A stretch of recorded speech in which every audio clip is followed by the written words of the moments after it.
Hines is not the only one studying the individual zodiac letters, ciphers, and cards for anything that might lead to a suspect. Gareth Penn, a scholar in historical linguistics, was drawn into the Zodiac mystery when he saw a 1971 letter containing a reference to radians. A radian is a term used by engineers and mathematicians to denote the angle of 57.3 degrees. It was rather odd that something of this nature would appear in a letter such as that written by the Zodiac. He had mentioned the word radian, which is not in the active vocabulary of 99% of the U.S. population. By looking at every letter and murder from the radian theory, a sinister plan unfolds. Penn calls his theory the calculus of evil.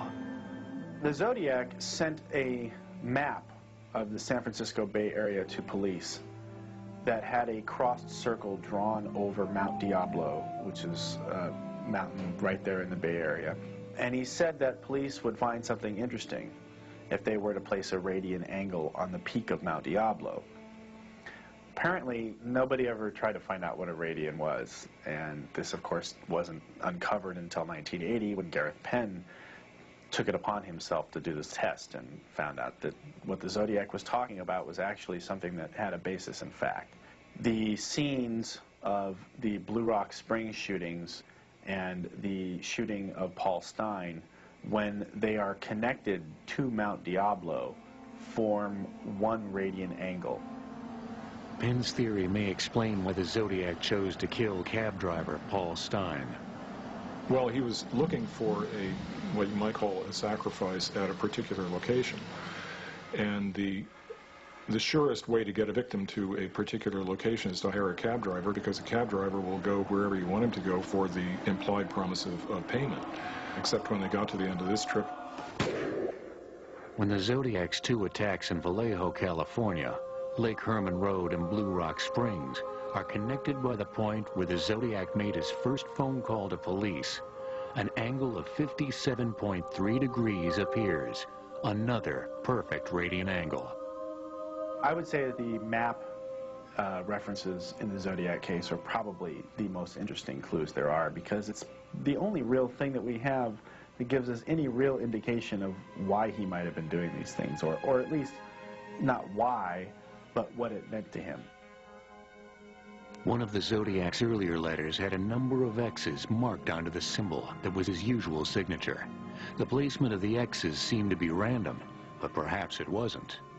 When I first received this letter, I had it copied onto a piece of acetate so that it would be clear. And I took it and placed it over a map of San Francisco. I affixed the center point of the cross circle on the peak of Mount Diablo and continued to rotate the piece of acetate around until each one of these little X's on the circumference of the circle lined up with a scene relevant in the Zodiac case. Here's Mount Diablo. Here's the scene of the murder of Paul Stein at Washington and Cherry in San Francisco. If you look here, here are the scenes of the Lake Herman and Blue Rock Springs shootings, lined up perfectly with Mount Diablo. If I move this around some more, you'll see that the third X here lines up with Lake Berryessa. And the patterns don't stop there. There was something else that had occurred not only to me but also to the police and any number of people, and that was the role of water in the entire Zodiac episode. The first murder was in Riverside. There was one committed at the water's edge at Lake Berryessa, Lake Herman Road. In fact, when I went to look at the site where the cab driver was murdered, it was right next to a fire hydrant. So the thought passed through my mind that water might be a clue to his identity.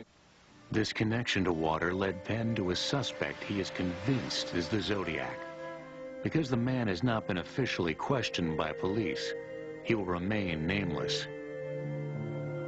But according to Penn, he's an Ivy League lecturer and brilliant mathematician who planned that every letter and every murder follow a pattern of numbers and angles, creating a legacy of evil genius.